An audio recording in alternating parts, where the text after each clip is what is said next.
Assalamualaikum warahmatullahi wabarakatuh. Waalaikumsalam warahmatullahi wabarakatuh.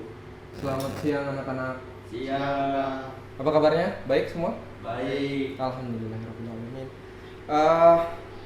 Sebelum kita mulai pembelajaran, ada baiknya kita rapihkan dulu tempat duduknya, mejanya. Mari sama-sama dirapihkan. Ayo, Farid dirapihkan dulu. Iya, Pak. Ya. Oke. Selanjutnya adalah pembacaan doa yang akan dipimpin oleh Farizal. Silakan Farizal pimpin doanya. Ya teman-temanku semua, sebelum pembelajaran pada hari ini kita mulai, angkat kaki kita berdoa dimulai.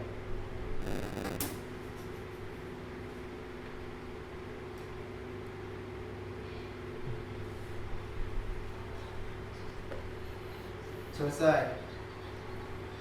Baik. Sebelum kita mulai pembelajaran pada hari ini, sudah dimulai dengan doa, kita absen ya.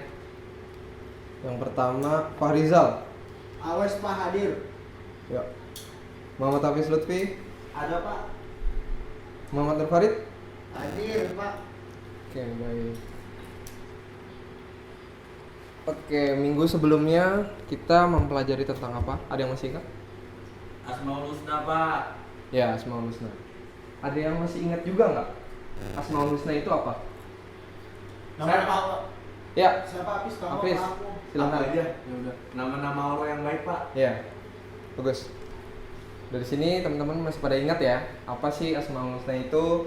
Selanjutnya adalah indikator pencapaian dari pembelajaran kali ini. Yang pertama adalah dengan berdiskusi, peserta didik mampu memahami strategi dakwah yang digunakan dalam proses penyebaran agama Islam di Indonesia.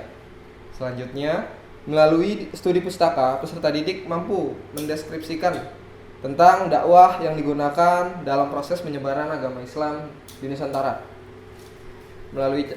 Yang ketiga, melalui contoh dari tokoh-tokoh nanti yang disebutkan, dapat diambil contoh tauladan yang bisa dicontoh dalam kegiatan sehari-hari.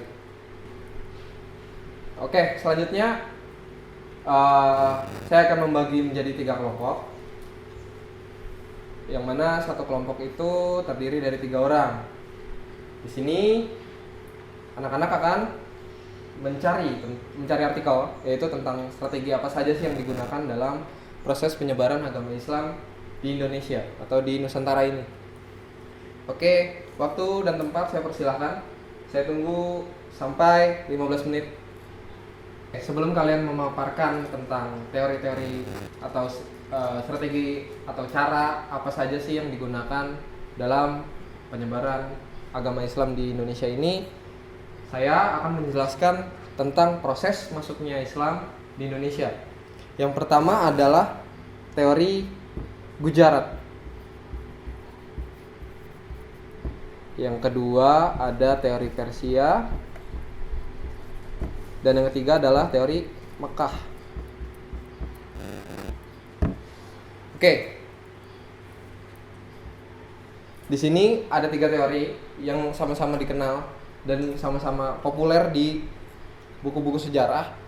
Adapun Gujarat dan Persia menyatakan bahwa Islam masuk ke Indonesia pada abad ke-13 Masehi. Oke. Dan Mekah, teori yang satu ini menyatakan bahwa Islam masuk ke Indonesia langsung dari pedagang-pedagang Mekah pada abad ke-7 Masehi.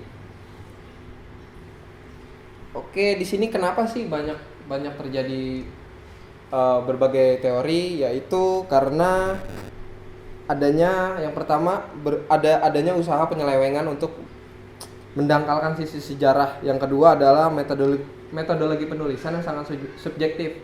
Jadi beberapa ahli meneliti hanya dari beberapa daerah saja gitu. Yang ketiga, pemahaman tentang Islam yang hanya sepotong-sepotong saja sehingga tidak utuh. Untuk itu diadakan penelitian lagi oleh ahli-ahli di Indonesia, yang mana Buya Hamka menyatakan pada konferensi yang di Medan bahwa Islam masuk pertama kali ke Indonesia yaitu pada abad ke-7 yang mana berkesinambungan dengan teori Mekah. Adapun dalam rangka menentang ketidakjujuran atau penyelewengan fakta ini, maka diperlukan ahli sejarah itu. Jadi di mana ahli sejarah pada pada tahun ke 1980-an kira-kira di Aceh tepatnya menyatakan bahwa Islam masuk ke Indonesia yaitu pada abad ke-7 Masehi. Oke, selanjutnya mungkin teman-teman bisa memaparkan tentang strategi apa saja yang digunakan dalam proses penyebaran agama Islam di Indonesia. Langsung dari tempat duduk kalian saja, silakan sebutkan. Ya, kelompok pertama adalah Pak Rizal. Apa saja sih strategi yang digunakan dalam penyebaran agama Islam di Indonesia? Ya, bisa disebutkan? Yang kami diskusikan yang pertama ada perdagangan, Pak. Ya, ada perdagangan. Selanjutnya? Kemudian ada perkawinan. Perkawinan. Selanjutnya? Ada pendidikan, Ya, terus? tasawuf dan kesenian, Pak. Ya, oke, cakep. Hafiz, bisa disebutkan kelompok 2? Kalau dari hasil diskusi kami sama Pak, yaitu dari segi perdagangan, perkawinan, tasawuf, pendidikan, dan kesenian. Oke.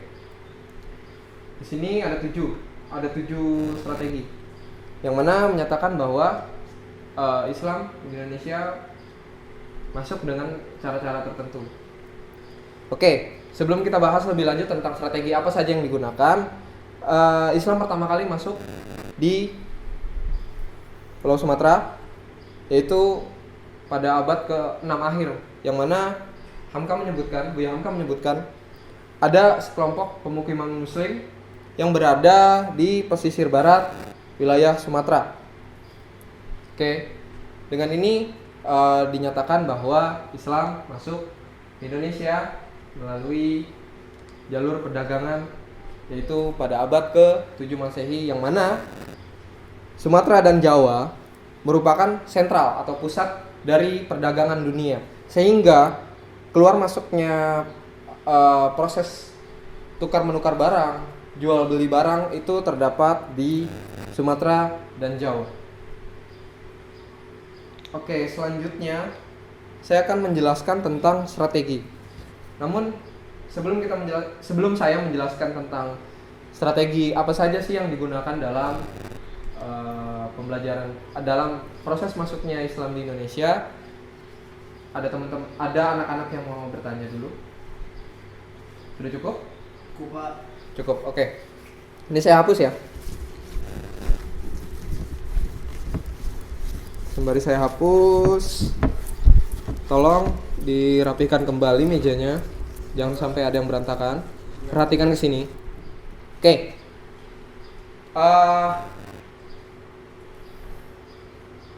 Yang pertama itu ada perdagangan. Seperti yang tadi disebutkan perdagangan. Seperti yang tadi disebutkan oleh teman-teman atau kelompok-kelompok di sini, yaitu melalui perdagangan, yang mana sudah saya sebutkan tadi bahwa melalui jalur perdagangan ini, karena kita khususnya Pulau Jawa dan Sumatera merupakan pusat dari perdagangan itu sendiri,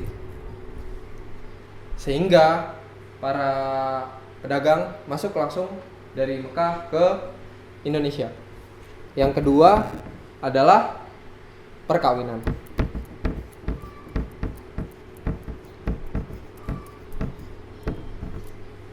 Oke, selanjutnya ada perkawinan, yang mana seperti yang sudah anak-anak ketahui bahwa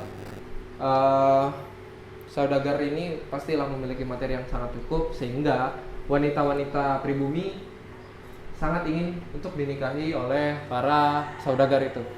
Sehingga ketika ingin menikahi saudagar, maka perempuan muslim itu atau perempuan pribumi itu harus wajib masuk ke dalam Islam.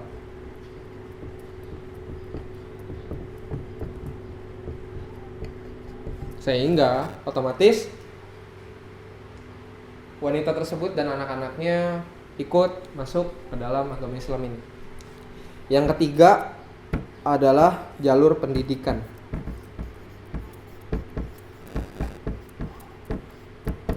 Oke, di sini ada jalur pendidikan. Sama-sama kita ketahui bahwa pondok pesantren adalah madrasah tertua di Indonesia, yang mana proses pendidikan yang berlangsung satu-satunya yaitu hanya di pondok pesantren. Oke, selanjutnya yang keempat adalah tasawuf.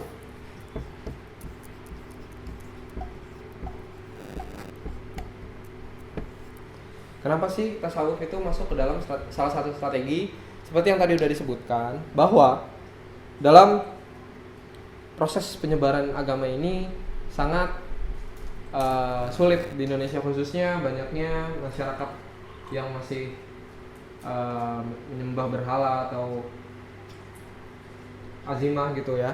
Jadi di sini tasawuf itu mengakulturasikan budaya sehingga tidak terjadinya penyimpangan terhadap agama itu dan tetap berjalan dengan budayanya masing-masing. Ya, oke, ini saya poinkan di sini adalah budaya. Oke. Selanjutnya yang terakhir adalah kesenian.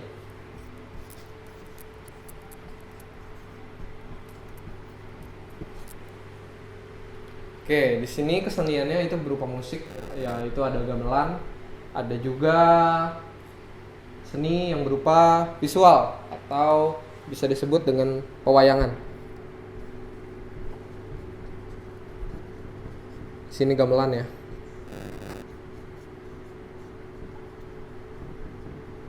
Oke, dimana mungkin Sunan Kalijaga di sini berpikir tentang bagaimana sih cara mendakwakan agama ini dengan asik, dengan amat ramah, sehingga diadakan pagelaran wayang, yaitu menceritakan tentang dongeng-dongeng tentang masa lalu, namun disisipkan dengan ajaran-ajaran agama Islam.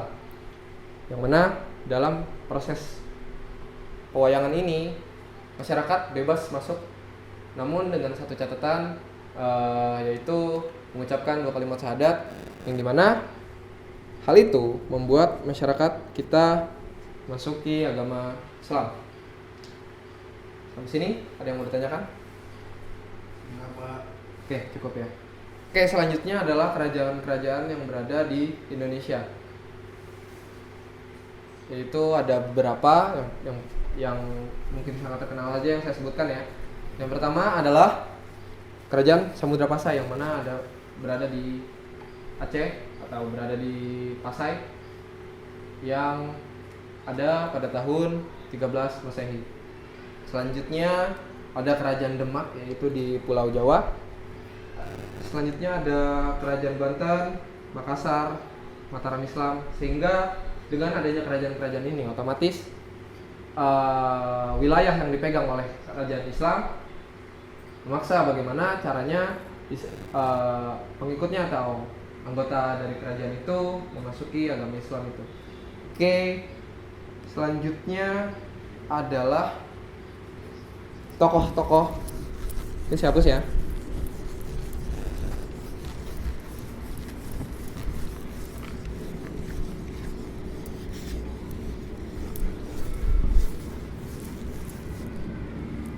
Selanjutnya adalah tokoh dalam pembaharuan Islam.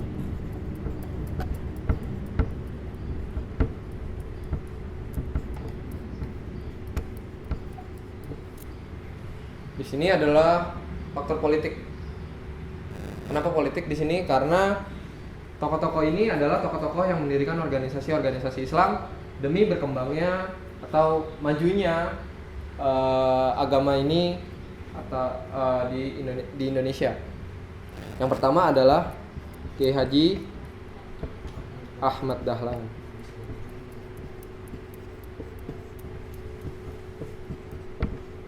Yang mendirikan organisasi yang bernama Muhammadiyah. Yang kedua adalah Kiai Haji Hashim Asy'ari.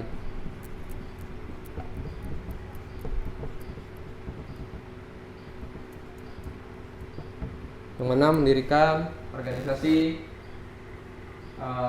Nahdlatul Ulama. Oke, mungkin dari sini ada teman-teman yang mau nanya? Tidak Pak. Tidak ya? Iya Pak. Oke, bisa minta tolong Pak Rizal